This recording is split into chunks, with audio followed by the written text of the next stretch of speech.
For every woman who has received some credit for their achievements, though there are thousands whose contributions to their communities and the world at large have gone unappreciated. Welcome to Triumph, where we appreciate and celebrate eminent women who have pushed the frontiers of women's leadership, paving the path for others to follow in their footsteps. My name is Okelo Sharon Nagenjwa.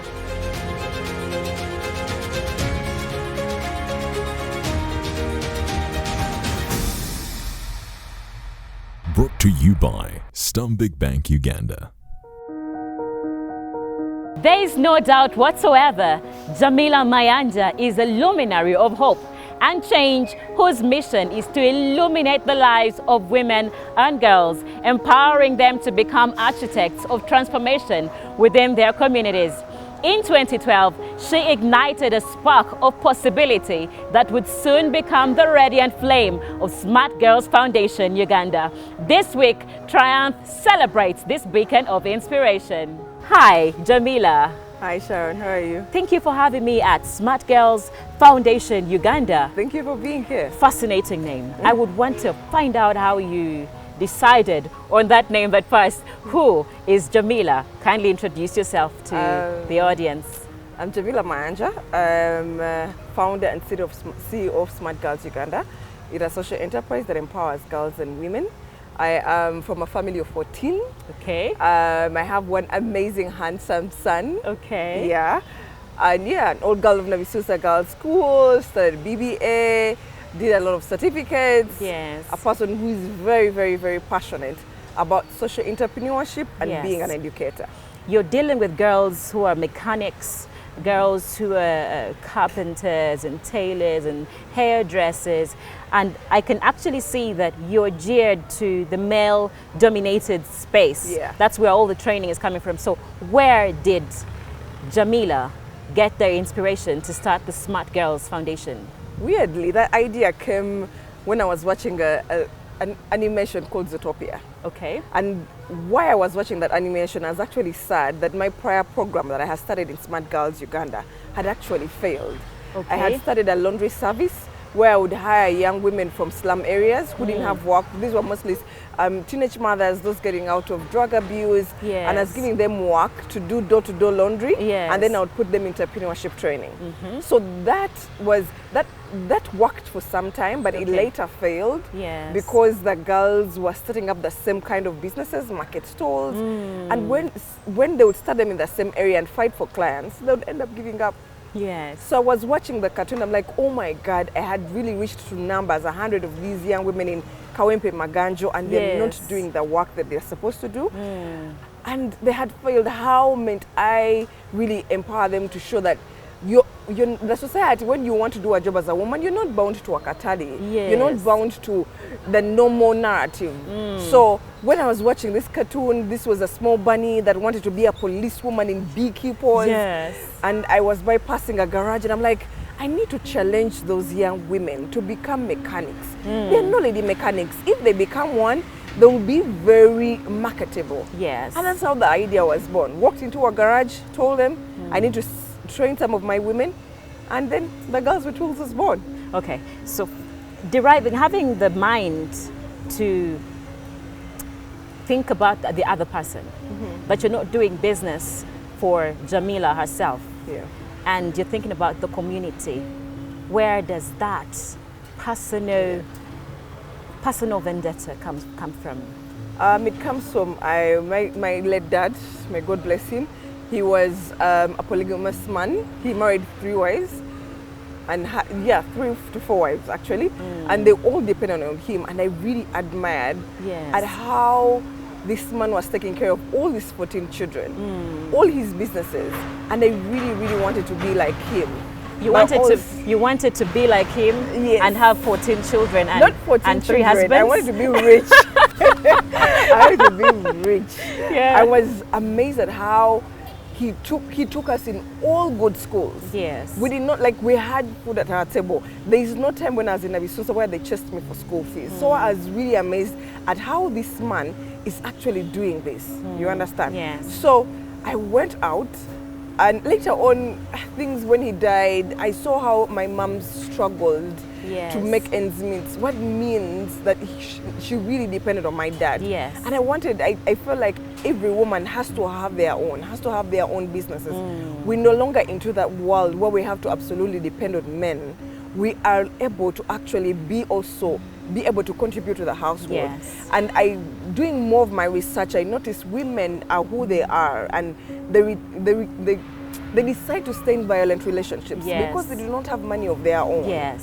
And I really wanted to solve all those problems, take women out of gender-based violence, have them be able to access healthcare, but I do not have the money to give them. Yeah, I needed to make my own money to give them, but I could not give them forever. So I wanted to create a basis of something so that they can be able to get something of their own, but also create a legacy of myself that I've been able to empower as many women with self-sustaining employability or businesses. Okay.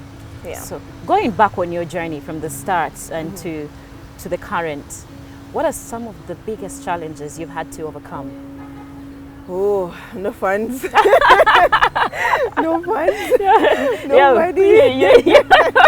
Oh my God, just start giving The it. heat, Oh. yeah. It's like I've now learned to use the resources around me, but one of the biggest challenges to try and do a social enterprise that involves non-profit and maybe trying to get some is literally having startup capital. Yes. Yeah, but I'm very good with also collaborations and also learning. I did BBA. Always people ask me, did you do mechanics? Did you do engineering?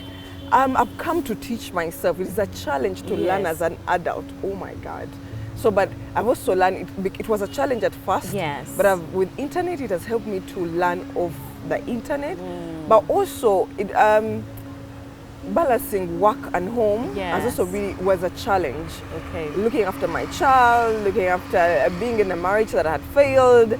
So that also was a balance. You need to get people who understand you and believe in you. When you say being in a marriage that had failed. Yeah, I got married immediately out of campus. Yes. And I was a very ambitious girl, but unfortunately for that person, he did not understand my goals. Girl, like I could tell a story on that. Okay. You know what I mean? Yeah. So it's hard when the person you see every day does not appreciate you, but you find hope. Like you have to keep on pushing. And also family, friends. I have amazing friends who appreciate what I do and keep on cheering me on, and my family. Though my mom sometimes doesn't still understand what I do. She doesn't get it yet. But if you tell, oh, Jamila is doing amazing stuff, she'll get it. Yes. Yeah. So those are a few challenges I really found, and trying to fight gender biases in the community. Yes. Some of them even till now do not understand why am I taking all my energy and empowering girls to do male-dominated skills. Yeah, I want to know where you derive the strength to push on, even with all this negativity around you. Yes. I really want to. There's so much hate in the world. Okay. I really want to leave a legacy of joy that that trade along my way for women and the girls that I empower. All right. To give them hope, the ones that are out of school, that even when you dropped out of school, there is always a second chance to sustain and rebuild yourself. It's not the end of the world. Hold that thought, Jamila. Jamila understands that knowledge is the key to unlocking doors, and she is providing these young women with keys forged from the fires of ambition. We will take a short break and return with a look at how her mission doesn't stop at individual empowerment but ripples through communities.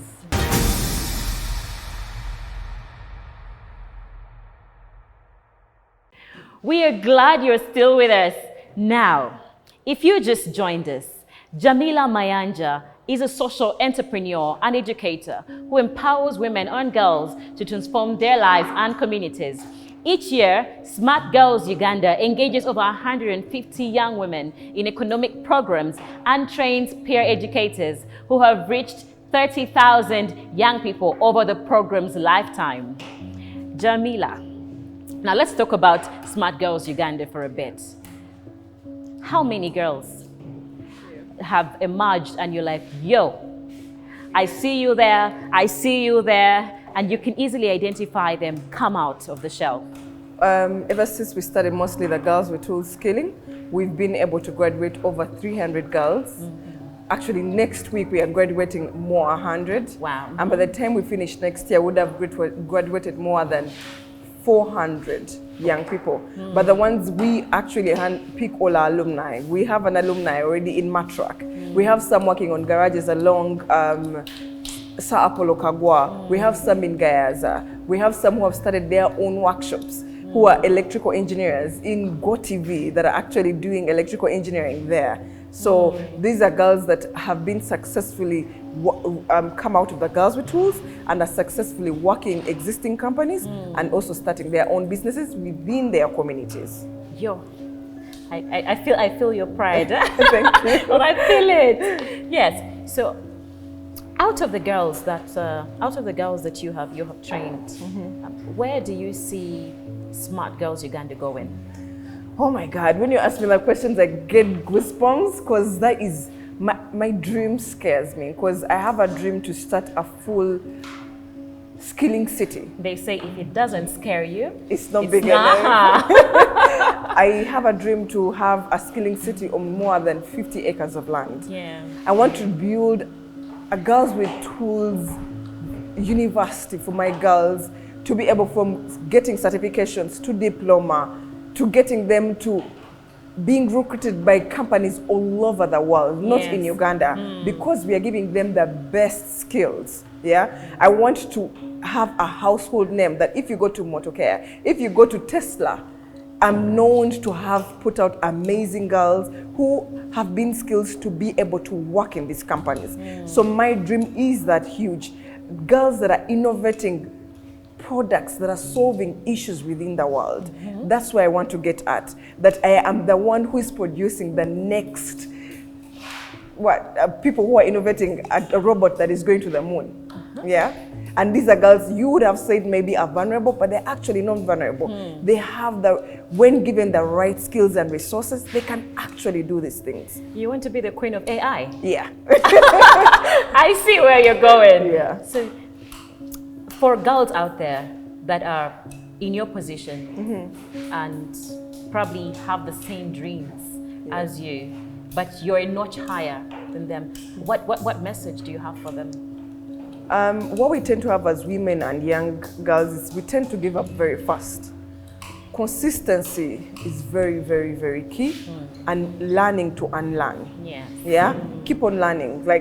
And accepting challenges and appreciate that there's always ease in every hardship. With all these achievements, Jamila, and your big dreams, I want to first go back a bit. To the personal. You know, it's very hard for women to move out of a marriage or a relationship and then come out and then thrive the way. Tell me, how did that happen? The courage to move on. Yeah.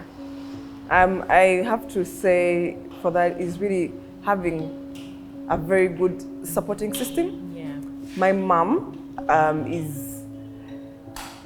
listen to me. Yeah. And this is a very religious woman who, if I had told her that I'm actually going to do that, should have told me, she's a Muganda woman, go back, like you endure. But when she sat me down, she's like, Jamila, this is a new generation. You're not our generation. Our generation were depending on your fathers, but you're such a hard worker. You're such an empowered woman to understand that you can get much better than what you've had. So I believe usually, even if you don't have that supporting system, believe in your self-awareness is very, very important. Let's talk about finance for a bit. Where is the benefit? What's in it for you? Is exactly why I started the social enterprise model. Okay. I really wanted to create a model whereby I'm not fully dependent on grants and donations.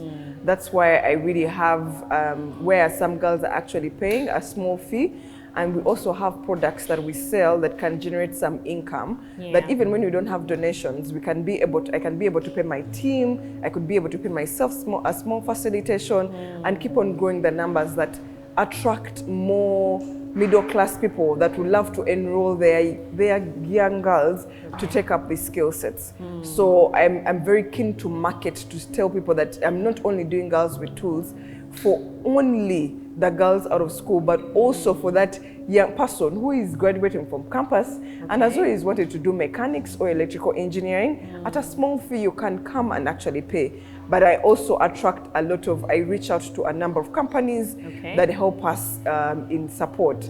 And also other companies like Stanbic has really been keen to help us with financial literacy and really savings, because that's where my accounts are, to make sure we have enough savings to run us in those hard times. Okay. Yeah. So any other financial support you've received?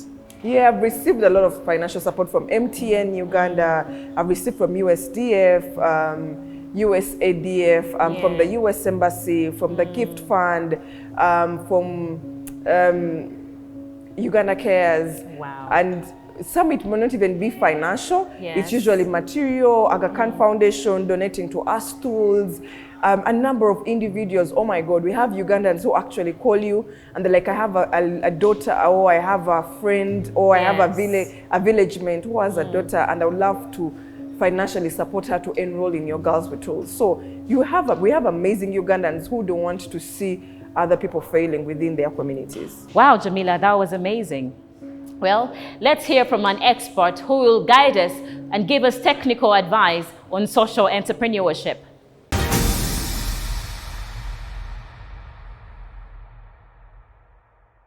My name is Annette Namlondo Luge. I work with Stanbic Bank and I'm the relationship manager in public sector. Jamila Mayanja is an entrepreneur, and this is the lady that has actually, she trains girls, trains a girl child into, I would say she's bridging them to the gap of industrialization. So what she's actually doing now, she's training girls in engineering, right? She's training the girls how to be able to create jobs, because we are looking at a way of how the girl child can be empowered to create jobs. So you find that Stanbic Bank has a heart for women. So Stanbic Bank looks at the women from the grassroots to the top. So all women are welcomed in Stanbic Bank.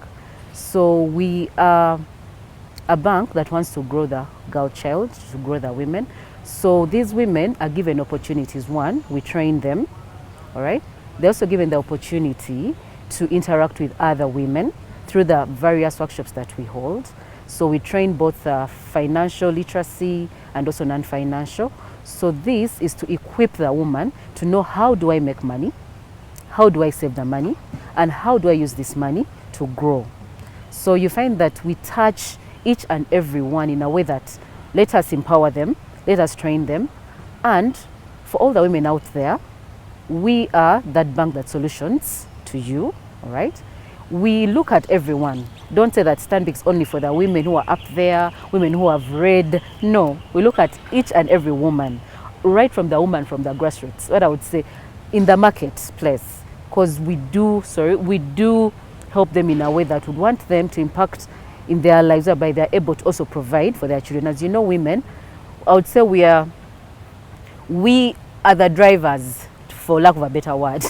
We are the drivers of growth. So once you've trained a woman, just know the nation is also trained. So that is what we are, and we are really passionate about it. That's why Stanbic, we have Stanbic for her.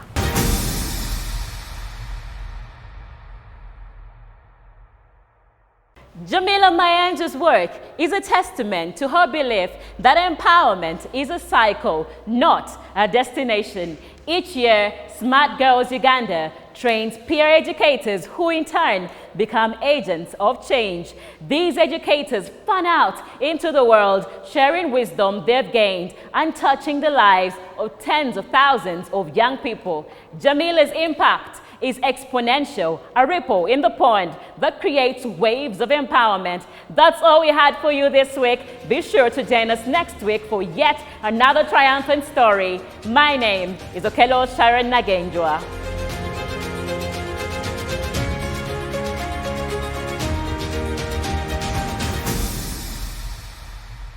Brought to you by Stanbic Bank Uganda.